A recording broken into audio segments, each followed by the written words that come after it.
আমাদের ধর্মীয়, খুব সম্ভবত মাননীয় বিরোধী দলীয় নেতা ওনার বক্তব্যে বিষয়টি উপস্থাপন করেছেন, ওনার সাথে একসাথে আমি উপস্থাপন করতে চাই। আমাদের ধর্মীয়, সামাজিক, সংস্কৃতি এবং পারিবারিক মূল্যবোধের মনে হয় অবক্ষয় ঘটেছে কিছু। মানে স্পিকার, আমাদের এই মূল্যবোধকে ফিরিয়ে আনতে হবে, যে কোনো ভাবেই হোক না কেন। পারিবারিক যে মূল্যবোধ সেটিকেও আমাদের ফিরিয়ে আনা অত্যন্ত জরুরি। মাননীয় স্পিকার, মাননীয় স্পিকার, একটি ছোট্ট ছড়া আমিও ছোটবেলায় পড়েছি, আপনিও পড়েছেন, আমার অধিকাংশ বিরোধী দলীয় নেতাও পড়েছেন, আমি মনে করি, দৃঢ়ভাবে বিশ্বাস করি অনেক সংসদ সদস্যই পড়েছেন। সেটি ছড়াটি, সকালে উঠি আমি মনে মনে বলি, সারাদিন আমি যেন ভালো হয়ে চলি। মাননীয় স্পিকার, আমাদের এই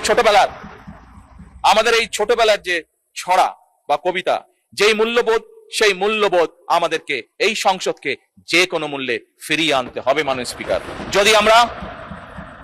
যদি আমরা এই দেশকে গঠন করতে চাই, তাহলে অবশ্যই এই সকল মূল্যবোধ আমাদেরকে ফিরিয়ে আনতে হবে। এক্ষেত্রে মাননীয় স্পিকার, আমি প্রতিটি পরিবার যার যার দায়িত্ব পালন করবে বলে দৃঢ়ভাবে বিশ্বাস করি, এবং এই দায়িত্বটা যাতে প্রত্যেকটি পরিবার পালন করতে পারে, যাতে করে।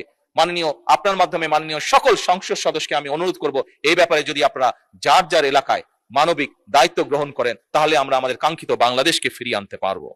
মাননীয় স্পিকার, আপনার মাধ্যমে আমি আরেকটি বিষয় জনগণের দৃষ্টি আকর্ষণ করতে চাই। মাননীয় স্পিকার, মাননীয়, আমি জানি না কিভাবে মিলে গেল, মাননীয় বিরোধী দলীয় নেতা তার একটু আগে যে বক্তব্য উপস্থাপন করেছেন, সেখানে উনিও এই বিষয়টি উল্লেখ করেছেন। মাননীয় স্পিকার, আসুন মাননীয় স্পিকার, আপনার মাধ্যমে সকল সংসদ সদস্য আমরা আমাদের জনগণকে উদ্বুদ্ধ করি, আমরা যেন যত্র তত্র ময়লা আবর্জনা না ফেলি।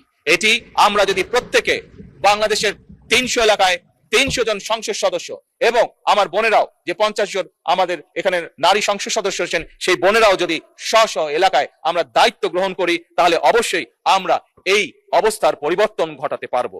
মাননীয় speaker, plastic bag, polythene bag কিংবা বোতল, যেখানে যেটিই থাকুক না কেন, সেটি যাতে আমরা মানুষকে সেই সচেতনতা দিতে পারি, সেটি যাতে যেখানে সেখানে ফেলা না হয়। মাননীয় স্পিকার, ছোট্ট এই বিষয়গুলো সংসদে বলার কারণ হলো, বিষয়গুলি ছোট হলেও বিষয়গুলি আমাদের জনজীবনে এর প্রভাব অপরিসীম, বর্তমান এবং ভবিষ্যতের জন্য। মাননীয় স্পিকার, আমরা চাই, নিশ্চয়ই আমরা চাই, প্রত্যেকটি মানুষ আমরা চাই, প্রত্যেকটি সংসদ সদস্য আমরা চাই একটি পরিচ্ছন্ন এবং স্বাস্থ্যকর বাংলাদেশ গড়ে তুলতে। মাননীয় স্পিকার।